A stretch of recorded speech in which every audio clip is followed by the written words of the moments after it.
Assalamualaikum warahmatullahi wabarakatuh. Nah, bertemu lagi dengan MI Channel ya. Selamat pagi anak-anak. Gimana kabarnya? Semoga kalian semua sehat walafiat ya, dan selalu dalam lindungan Allah Subhanahu wa Ta'ala. Gimana belajar di rumahnya? Nah, mudah-mudahan meskipun kalian belajar di rumah, kalian tetap semangat ya. Jangan sampai kalian bandel sama orang tua kalian. Jadi, selama di rumah, orang tua kalian sama, itu juga guru kalian. Nah, sebelum belajar, gimana? Setiap hari sholat duha selalu dilakukan? Bagus, kalau misalnya selalu dilakukan, tetap pertahankan. Kemudian sesudah sholat duha, suka tadarus? Nah, bagus, jempol dari ibu ya. Kalau yang suka tadarus, tetap tingkatkan dan pertahankan. Kemudian, kalau sudah sholat duha sama tadarus, apa kalian suka membantu orang tua di rumah? Suka, kalau suka, bagus, jempol buat kalian. Kalau tidak, dari sekarang mulai bantu orang tua kalian ya. Jangan kalian nakal terus di rumah. Sebelum kita ke materi, ibu mau mengingatkan kepada kalian, dalam masa pandemi ini, kalian tetap menjaga protokol kesehatan, yaitu 3M. Kalian pasti tahu 3M ya. 1. Memakai masker. 2. Mencuci tangan dengan sabun. Dan terakhir, menjaga jarak. Nah, ingat ya, kalau keluar pakai masker. Itu ikhtiar kita untuk menghindari virus COVID-19. Nah, untuk materi kali ini, Ibu akan menyampaikan tentang sejarah kurban. Sudah tahu kan kalian kurban itu apa? Dari kemarin sudah membahas tentang kurban, tapi untuk saat ini Ibu akan mengulas lagi kurban itu apa. Nah, kurban, lihat di atas ya. Kurban, menurut bahasa, kurban berasal dari bahasa Arab. Qoruba yaqrubu qurbanan, yang artinya dekat, mendekatkan, menghampiri. Dan menurut istilah, coba lihat di atas. Menurut istilah, kurban adalah beribadah kepada Allah Subhanahu wa Ta'ala dengan cara menyembelih binatang kurban dengan tujuan mendekatkan diri kepada Allah Subhanahu wa Ta'ala sebagai ungkapan rasa syukur atas segala nikmat yang telah diberikan Allah Subhanahu wa Ta'ala. Nah, semoga kalian dapat mengingatnya ya, jangan sampai lupa. Nanti di ulangan akan muncul soal itu. Kemudian sekarang Ibu akan menceritakan tentang sejarah ibadah kurban. Ada yang pernah mendengar gimana sejarah kurban? Ada?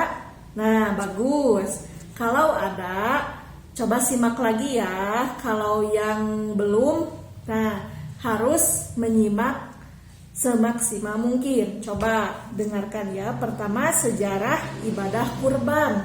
Tadi Ibu sudah menjelaskan tentang kurban. Sekarang Ibu akan menjelaskan sejarah ibadah kurban. Bagaimana sejarahnya? Apakah kalian ingin secepatnya tahu atau sudah tahu? Nah, mudah-mudahan kalian masih penasaran, ingin mendengarkan cerita dari Ibu ya. Simak baik-baik. Nah, sejarah ibadah kurban. Sebagian pendapat para ulama, perintah kurban dimulai pada Nabi Adam alaihi salam. Pada dasarnya ibadah kurban telah dilakukan ketika manusia pertama yaitu Nabi Adam alaihi salam hadir di dunia ini. Pada waktu itu Allah Subhanahu wa taala memerintahkan kepada kedua anak Nabi Adam alaihi salam untuk melakukan kurban untuk memperoleh iklima dan labuda. Kemudian Habil dan Kabil diperintah untuk berkurban, yakni Habil memberikan persembahan binatang ternak yang terbaik untuk dikurbankan. Sedangkan Kabil mendatangkan hasil dari pertaniannya yang sudah rusak dan busuk, yang menunjukkan bahwa dia tidak ikhlas dalam berkurban. Kurban Habil diterima karena keikhlasannya, sedangkan kurban Kabil tidak diterima karena dia tidak ikhlas dalam berkurban. Namun, pelaksanaan kurban yang dilakukan oleh kedua anak Nabi Adam alaihi salam tersebut bukan merupakan landasan perintah penyembelihan hewan kurban dalam Islam. Nah, jadi pada waktu itu yang dikurbankan belum hewan ya. Kemudian ada sejarah lagi tentang kurban, yaitu sejarah Islam dimulai pada masa Nabiullah Ibrahim alaihi salam. Mulanya Nabi Ibrahim bermimpi diperintahkan untuk menyembelih putranya bernama Ismail alaihi salam.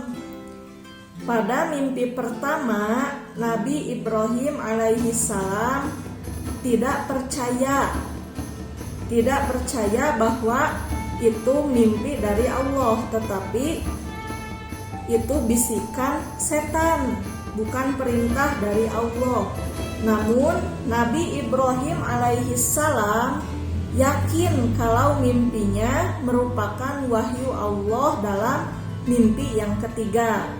Jadi Nabi Ibrahim alaihi salam mimpi harus menyembelih anaknya Ismail itu selama 3 kali. Yang pertama, Nabi Ibrahim alaihi salam sangat tidak percaya. Nah, jadi sangkaan Nabi Ibrahim bahwa mimpi itu bisikan dari setan. Nah, kedua, mimpi seperti itu lagi. Dan yang ketiga, mimpinya sama seperti itu lagi. Nah, pas mimpi yang ketiga, Nabi Ibrahim alaihi salam percaya bahwa itu wahyu dari Allah Subhanahu wa taala. Akhirnya mimpi Nabi Ibrahim alaihi salam dilaksanakan ketika Ismail alaihi salam berusia 7 tahun. Ada pula yang berpendapat bahwa Ismail itu sedang berusia 13 tahun. Nah, tepat pada tanggal 10 Zulhijjah, Ismail alaihi salam disembelih. Namun, ketika ketaatan dan ketakwaan Nabi Ibrahim alaihi salam dan putranya Ismail, maka Allah memberi rahmat dan kasih sayangnya kepada beliau berdua. Ketika penyembelihan dilaksanakan oleh Nabi Ibrahim dengan izin Allah, Ismail alaihi salam diganti Allah dengan seekor domba. Alhamdulillah, segala puji milik Allah Subhanahu wa taala. Nah, sejarah inilah yang diambil untuk dasar ibadah kurban yang dilakukan umat Islam seluruh dunia. Untuk lebih jelasnya, mari kita semua belajar membaca, memahami, mengamati, menanya, mencoba, menjawab, dan berlatih agar kita mudah dalam belajar sendiri maupun bersama. Nah, itu cerita atau sejarah ibadah kurban. Gimana? Dapat dipahami? Ya, mudah-mudahan kalian paham ya dengan cerita tadi dan kalian dapat memetik hasil atau ilmu yang tadi Ibu sampaikan. Jadi yang tadi dijelaskan kalian dapat menyimpulkan pertama dalam segi keikhlasan. Jadi kalau kalian ingin berkurban itu harus dengan dasar yang ikhlas. Nah, tadi dikatakan pada sejarah yang pertama waktu anaknya Nabi Adam alaihi salam berkurban. Jadi yang satu ikhlas dan yang satu tidak.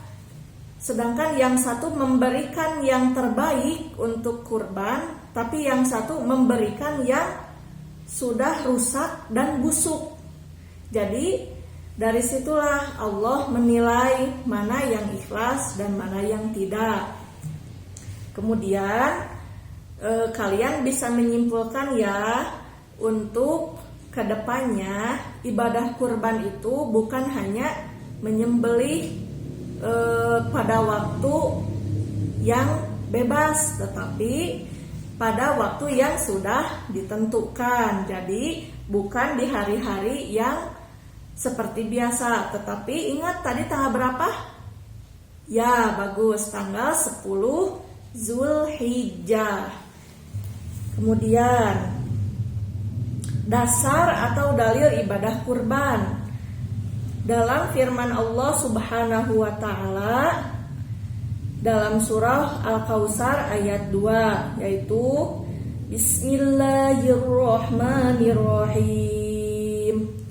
Fasholli lirabbika wanhar, yang artinya maka laksanakanlah sholat karena Tuhanmu dan berkurbanlah sebagai ibadah dan mendekatkan diri kepada Allah. Quran surah Al-Kautsar. Kemudian ada juga hadis yang meriwayatkan tentang kurban. An Abi Hurairah qala Rasulullah sallallahu alaihi wasallam, man wajada sa'atan falam yudah fala yaqrabanna musallana, rawahu Ahmad. Yang artinya dari Abu Hurairah, ia berkata, Rasulullah sallallahu alaihi wasallam bersabda, barang siapa yang mempunyai kemampuan untuk berkurban tetapi tidak mau melaksanakannya, maka janganlah ia dekat-dekat ke tempat sholat kami. Hadis riwayat Ahmad. Nah, sekian anak-anakku yang Ibu banggakan, materi kali ini mudah-mudahan sedikit menjadi ingatan untuk kalian bagaimana cara berkurban. Nanti kedepannya ada ya cara-cara berkurban. Nah, barusan sejarah kurban. Semoga kalian dapat terus mengingatnya sampai dewasa. Nah, kemudian sejarah kurban tadi mudah-mudahan kalian bisa saling mengingatkan bersama teman, atau bila nanti kalian ada yang menanya, kalian bisa menjawab bagaimana sejarah kurban.